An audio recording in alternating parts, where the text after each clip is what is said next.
तो आप सभी को नमस्ते प्रणाम। मैं आपका अपना ठाकुर प्रखर सिंह और रात के 10 बज चुके हैं और कहानी का जो सिलसिला है वह दस्तूर जारी है। आज की कहानी के आगे पीछे कुछ नहीं कहूँगा, सीधा सीधा कहानी का रुख करूँगा।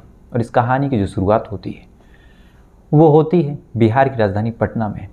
बिहार की राजधानी पटना, इसी पटना का रहने वाला एक शख्स जिसका नाम था मोहन कुमार खंडेलवाल।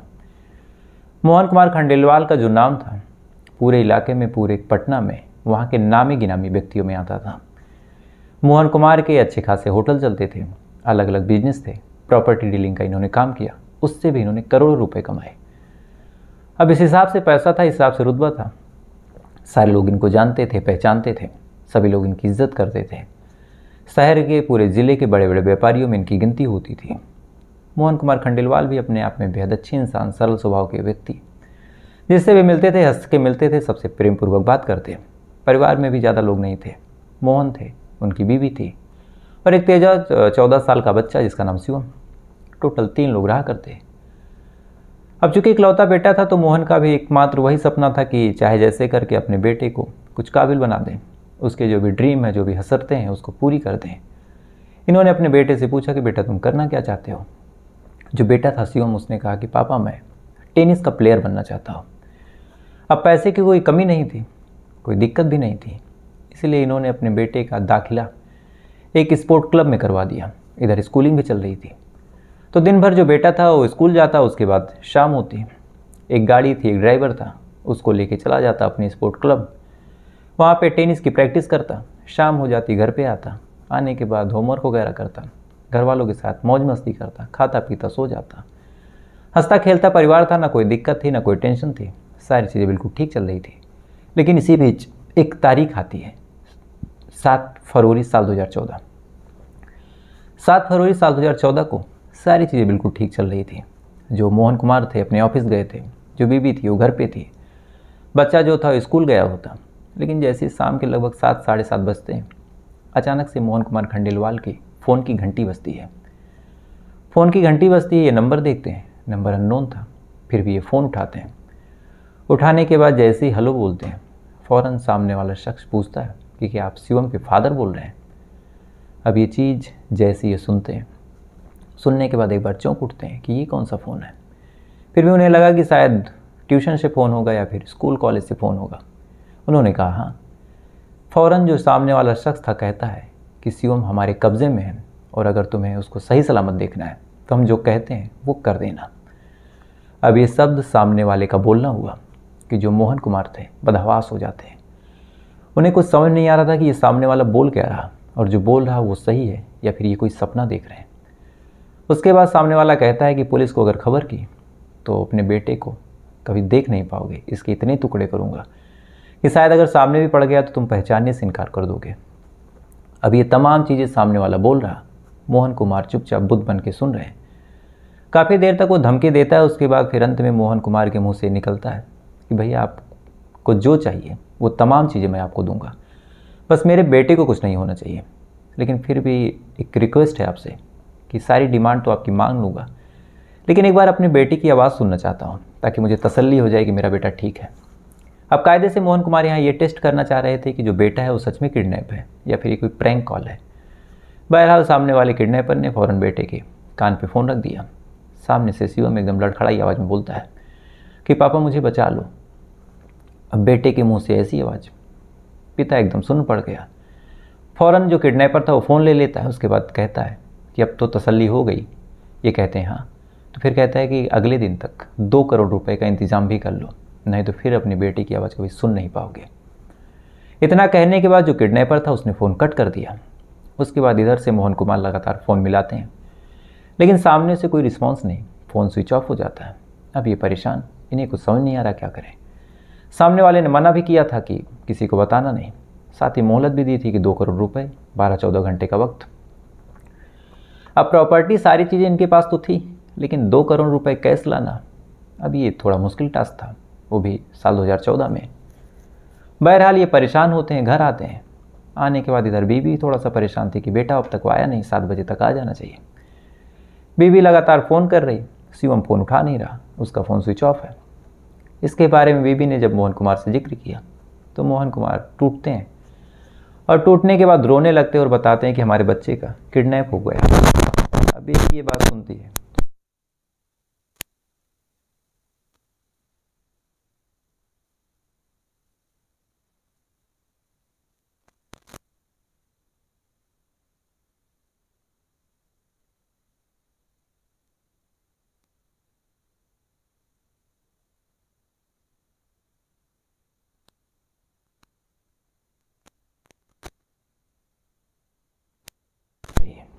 अब मोहन कुमार जब भी बात सुनते हैं, उन्हें भी कहीं ना कहीं इस बात में कुछ सच्चाई दिखती है कि क्या पता पैसे ले लें उसके बाद ना दें बेटे को। तो एक काम करते हैं, एक बार पुलिस से भी विचार विमर्श कर लेते हैं। इसके बाद रात के लगभग 10-11 बजे जो मोहन कुमार थे, वहाँ के जो सीनियर पुलिस अधीक्षक, जहाँ तक मुझे नाम याद आ रहा है उनका, मनु महाराज, ये जाते हैं उनके पास और उनसे सारी बात बताते हैं और कहते हैं कि भैया ऐसे ऐसे मैटर है, मेरा जो बेटा है इसका कदर किडनैप हो गया। 2 करोड़ रुपए की डिमांड हुई, हालांकि 2 करोड़ रुपए बड़ी रकम नहीं है, लेकिन 2 करोड़ रुपए भी ले लें, बेटे को भी ना दें, तो फिर मैं क्या करूँगा। अब ये चीज़ जब एसपी साहब सुनते हैं तो सुनने के बाद फ़ौरन कहते हैं कि आप परेशान मत होइए, आप पैसे की व्यवस्था कर लीजिए, लेकिन इससे पहले जो कुछ हुआ है, जैसे फ़ोन आया और तमाम चीज़ें हमें दीजिए ताकि हम भी अपना काम शुरू कर सकें। अब एसपी साहब ने फ़ौरन 3 टीमें बुला दी। अब मामला पूरे ज़िले के एक तरह से सबसे बड़े आदमी का था, किसी ने मामले को हल्के में लिया नहीं।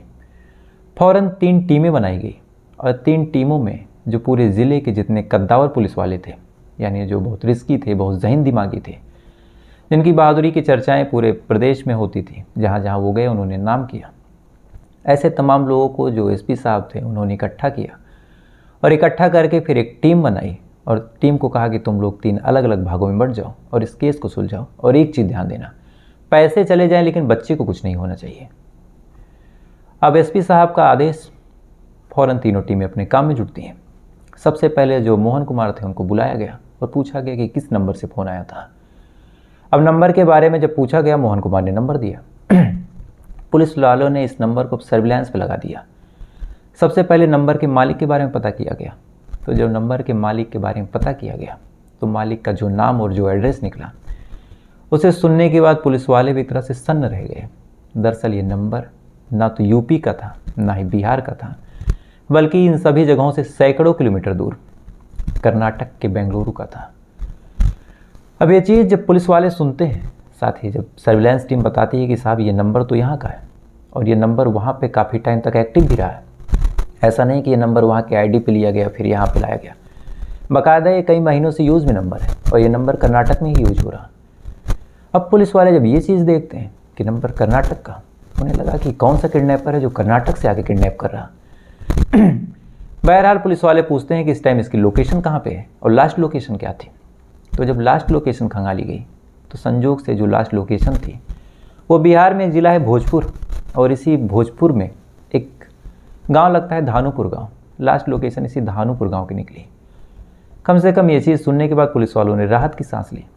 उसके बाद फिर पुलिस वाले रात में ही जाते हैं धानुपुर और अपने तरीके से पता करते हैं।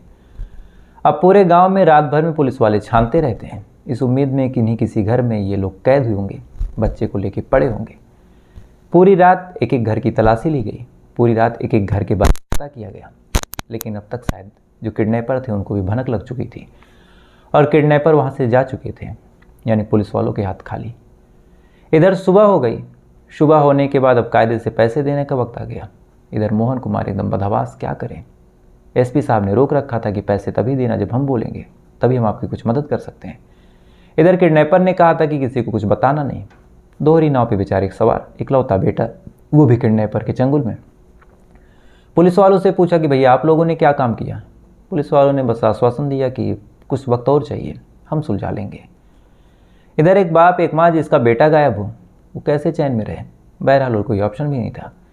इधर पुलिस वाले भी अब जी जान से जांच पड़ताल कर रहे हैं, अपने तरीके से तमाम कोशिशें कर रहे हैं, तमाम तरीके के सर्विलांस लगा रहे हैं, मेहनत करते रहे, कोशिश करते रहे, कहीं से सफलता हाथ नहीं लगी। धीरे धीरे दिन चढ़ गया, लेकिन जैसे दिन चढ़ा अचानक से पुलिस वालों के हाथ जैकपॉट लग जाता है। दरअसल ये जो नंबर था वो एक बार फिर से ऑन हो जाता है कुछ मिनट के लिए, और जैसे ही नंबर ऑन होता है तो संजोग से पहले सर्विलांस लगा हुआ था, तो सर्विलांस से फ़ौरन लोकेशन ट्रैक हो गई। पुलिस वालों को लोकेशन मिली। ये लोग धानुपुर गांव के आसपास सर्च कर रहे थे और वहीं से थोड़ी दूर पे एक गांव पड़ता है इब्राहिम नगर, वहाँ पे लोकेशन ट्रैक हो गई, मतलब 5 मिनट की दूरी। 5 मिनट की दूरी थी। पुलिस वाले बिना देरी किए फ़ौरन उस लोकेशन पे पहुँचे।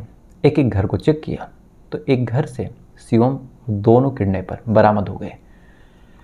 अब शिवम भी मिल गया, पैसे भी देने नहीं पड़े, और इधर जो किडनैपर था वो भी मिल गया। तो कायदे से तो पूरा केस सॉल्व।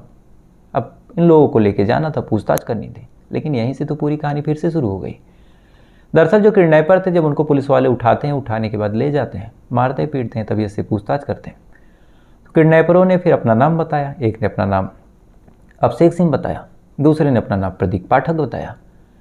साथ ही जब इनसे पूछा गया कि तुम लोगों ने कैसे प्लान किया, तो फिर ये लोग कहते हैं साहब मेरा तो प्लान था ही नहीं, और क्या होना था क्या नहीं ये तो मैं जानता भी नहीं हूँ। अब ये चीज़ जब ये लोग बोलते हैं तो फिर पुलिस वाले सन्न रह जाते हैं कि किडनैपर तो हाथ आ गया, तो फिर कह रहा है इसका प्लान नहीं, तो फिर प्लान किसका है। तो फिर जब इसके बारे में पूछा गया तो फिर इन लोगों ने बताया कि प्लान हम दोनों के रिश्तेदार एक शख्स जिसका नाम है गिरीश पाठक और उसकी बीबी अनामिका पाठक का है। अब ये नाम जैसे ही होटल के जो मालिक थे मोहन कुमार खंडेलवाल, यानी जिनका लड़का किडनैप हुआ था, उन्होंने जब ये नाम सुना तो सुनने के बाद एक बार उनको अपने कानों पर यकीन नहीं हुआ। उन्होंने 2-3 बार कंफर्म किया कि क्या आप सही बोल रहे हैं। उन तमाम लोगों ने फिर से कहा कि हाँ यही नाम है। उसके बाद ये लोग शांत हो जाते हैं। मोहन कुमार खंडेलवाल को अपने कानों पर यकीन नहीं हो रहा था। अब ये तमाम चीज़ जब पुलिस वाले देखते हैं तो फिर पुलिस वाले मोहन कुमार से पूछते हैं कि आखिर ये शख्स है कौन, गिरीश पाठक और उसकी बीबी अनामिका, जिसका नाम सुन के आप इतने दंग रहे। इसके बाद मोहन कुमार ने अपनी पूरी कहानी बताई। साथ ही पुलिस वाले गिरीश पाठक और अनामिका पाठक को भी गिरफ्तार करते हैं। तब जाके जब पूरी कहानी खुलती है तो सुनने के बाद, जानने के बाद पुलिस वालों ने भी एक तरह से इंसानियत पे भरोसा करना शायद उसी दिन से बंद कर दिया हो। दरअसल बहुत समय पहले की बात है। जो मोहन कुमार खंडेलवाल थे, इनके एक दोस्त थे, दोस्त का एक बेटा था। इधर मोहन कुमार खंडेलवाल का काम धंधा सारी चीज़ें बिल्कुल ठीक चल रही थी। तरक्की की सीढ़ियों पे लगातार चढ़ते जा रहे थे। इसी दौरान जो इनका दोस्त था वो इनसे कहता है कि अगर तुम्हारे पास कोई काम हो, अगर तुम कहीं जगह हो, तो मेरा बेटा एकदम नालायक है, इसको कहीं लगा लेते, थोड़े बहुत पैसे मिलते, पैसे ना भी देते कम से कम तुम्हारी संगत में रहता, बिगड़ता नहीं। इसके बाद इन्होंने फिर उस लड़के को अपने यहाँ नौकरी दे दी। लगातार वो लड़का काम करता रहा। इधर फिर इनके नए नए होटल खुले। इसी होटल में फिर एक लड़की जॉब करने आती है जिसका नाम था अनामिका। अब जॉब करने आती है तो उसको रिसेप्शनिस्ट का काम दे दिया। अब चूंकि इनके साथ ये जो लड़का था जिसको इन्होंने नौकरी पे रखा था, ये लगातार इनके साथ रहता, एक तरह से इनकी गाड़ी भी चलाता। तो लगातार साथ रहने की वजह से फिर कभी होटल जाना होता, कभी साइट पे जाना होता, कभी जहाँ जहाँ टेंडर पास होते वहाँ जाना होता, साथ में ही रहता। तो ऐसे एक दिन जब वो होटल में आता है तो आने के बाद अनामिका को देखता है, अनामिका इसको देखती है, दोनों एक दूसरे को पसंद कर लेते हैं। उसके बाद फिर दोनों के बीच बातचीत का सिलसिला शुरू हुआ। बातचीत का सिलसिला आगे बढ़ा, दोनों के बीच प्यार हो गया। दोनों को नेचर भी एक दूसरे का ठीक लगा। लिहाजा अब इन दोनों ने एक दूसरे से शादी करने का फैसला किया। शादी करने के लिए एक दिक्कत थी। जो शिवम था वो पाठक था और जो लड़की थी अदर कास्ट की, यानी शिवम नहीं, माफ़ कीजिएगा, ये जो लड़का था दोस्त का बेटा जिसका नाम था गिरीश पाठक। गिरीश पाठक ब्राह्मण था, लड़की दूसरे जात की। गिरीश के फादर मान नहीं रहे थे। अब जब गिरीश के फादर मान नहीं रहे थे, इसलिए इन्होंने फिर मोहन कुमार से कहा कि अंकल आप अगर पापा से बोलें तो शायद वो मान जाए। इन्हें भी लगा कि चलो ठीक है, बात करते हैं। मोहन कुमार ने बात की। जो गिरीश पाठक के पिता थे वो भी मान गए। उसके बाद गिरीश पाठक और अनामिका की शादी हो गई। शादी होने के बाद दोनों एक दूसरे के साथ खुश थे। दोनों इसी मोहन कुमार के यहाँ नौकरी करते। एक ड्राइवर बन चुका था, एक रिसेप्शनिस्ट थी। ठीक ठाक सैलरी थी, ना पहनने की दिक्कत, ना खाने की दिक्कत, ना कोई सुविधा में कमी। तमाम चीज़ बिल्कुल ठीक चलती रही। लेकिन जैसे जैसे वक्त आगे बढ़ा, इन दोनों के जहन में अब लालच सवार होने लगा। जिस मालिक के यहाँ से इनकी शादी फिक्स हुई, जिस मालिक ने इन दोनों को नौकरी दिलवाई, अंत में इन्होंने प्लान किया कि उसको ही लूटा जाए। तो लूटा कैसे जाए? तो फिर इनके जहन में आया कि अगर हम उसके बेटे शिवम को किडनैप कर लें तो हम जितने पैसे मांगेंगे उसे देना होगा। लिहाजा इन्होंने शिवम को किडनैप करने का फैसला किया। लेकिन किडनैप करें कैसे? किडनैप करने के लिए कुछ लोग और चाहिए, क्योंकि और प्लान करना होगा, नंबर चाहिए होगा। फिर इसके लिए जो ये गिरीश था अपने चाचा के बेटे प्रदीप को संपर्क करता है। प्रदीप उस समय कर्नाटक में रहकर ड्राइवरी का काम करता था। प्रदीप को फ़ोन करता है, सारी बात बताता है, कहता है कि मोटी रकम मिलेगी, आ जाओ। प्रदीप मोटी रकम की बात सुन के भागा भागा आता है। अब 3 लोग हो चुके थे। अब ये हुआ कि एक ऐसा शख्स जो धमकी वगैरह बढ़िया दे ले, पता चले हम किडनैप करें, हम किडनैपर की आवाज़ में, उसके अंदाज में बोल ही ना पाएँ, तो फिर मामला फेल।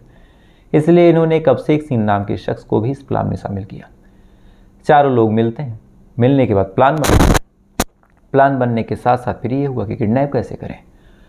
तो फिर इस पे जो ये था गिरीश पाठक, ये कहता है कि शिवम को लेके जाने की जिम्मेदारी मेरी होती है, तो अगर शिवम को मैं लेके आ जाऊं तो बाकी चीज़ें तुम लोग संभाल लोगे क्या? ये लोग कहते हैं हाँ। फिर क्या था, सारी चीज़ें बिल्कुल फिक्स थी। 7 तारीख को शिवम लेके निकलता है खेलने के बाद फिर जैसे ही पहुंचता है उससे पहले ये लोग उसको किडनैप करते हैं। किडनैप करके लेके आते हैं। आने के बाद इन्होंने फिर दिमाग लगाया कि फंसना कैसे नहीं, तो फिर कर्नाटक से जो नंबर ये लाया था प्रदीप पाठक, उसी नंबर से ये लोग फ़ोन करते हैं। फ़ोन करके धमकी देने का काम अभिषेक का था ताकि आवाज़ भी ना पहचान मिले। अभिषेक धमकी दे देता है। मामला जब पुलिस में जाता है, नंबर की बात आती है तो पता चलता है नंबर कर्नाटक का है। अब नंबर जब कर्नाटक का निकलता है तो फिर पुलिस वाले चक्कर में आ जाते हैं कि कर्नाटक का नंबर यहाँ कैसे आ गया। लेकिन उन्हें क्या पता था कि कर्नाटक का नंबर तो जानबूझ के मंगाया गया था ताकि पुलिस वालों को उलझाया जा सके, ताकि पुलिस वाले कभी समझ ना पाए कि आखिर किडनैपिंग हुई कैसे है। बहरहाल ये तमाम बयान जब ये लोग दे रहे थे, ये तमाम चीज़ें लोग बता रहे थे कि कैसे किडनैपिंग होगी, क्या होगी, पुलिस वालों ने पूरा सीन जो था रिक्रिएट भी किया। अलग अलग कैमरों में सारे सबूत इकट्ठा किए, सारी चीज़ें की। मामला कोर्ट में गया, कोर्ट ने इन लोगों को सज़ा भी दे दी। लेकिन आप ध्यान से एक चीज़ देखिए, इन्होंने जो जुर्म किया, जो अपराध किया, उसकी सज़ा तो इन्हें मिल गई, लेकिन इन्होंने जो मानवता के ऊपर एक चोट पहुंचा दी। एक शख्स जो इस कदर भरोसा करता है, नौकरी देता है दोनों लोगों को, वही लोग मिलकर बेटी को किडनैप करते हैं। तो ये कहानी, ये तमाम चीज़ें जब लोगों के सामने गई होंगी, लोगों ने इस पूरी घटना के बारे में सुना जैसे आप सुन रहे हैं, तो कल को कोई आपसे मदद मांगेगा। कल को हो सकता है आप बहुत अमीर आदमी बन जाए, आपसे कोई कहे कि मेरी मदद कीजिए, मुझे नौकरी दीजिए, तो कहीं ना कहीं इस कहानी की वजह से आपके भी जहन में आएगा कि इसके ऊपर ज़्यादा भरोसा करने लायक नहीं है। क्या पता मैं बहुत भरोसा कर लूँ और बाद में ऐसा हो। तो ये लोग जो ऐसे काम करते हैं, रिश्तों में छुरा भोगते हैं, खुद तो अपना कैरेक्टर गंदा करते हैं, बल्कि न जाने कितने ऐसे लोग हैं उनके साथ भी ये लोग अन्याय का सबक बन जाते हैं।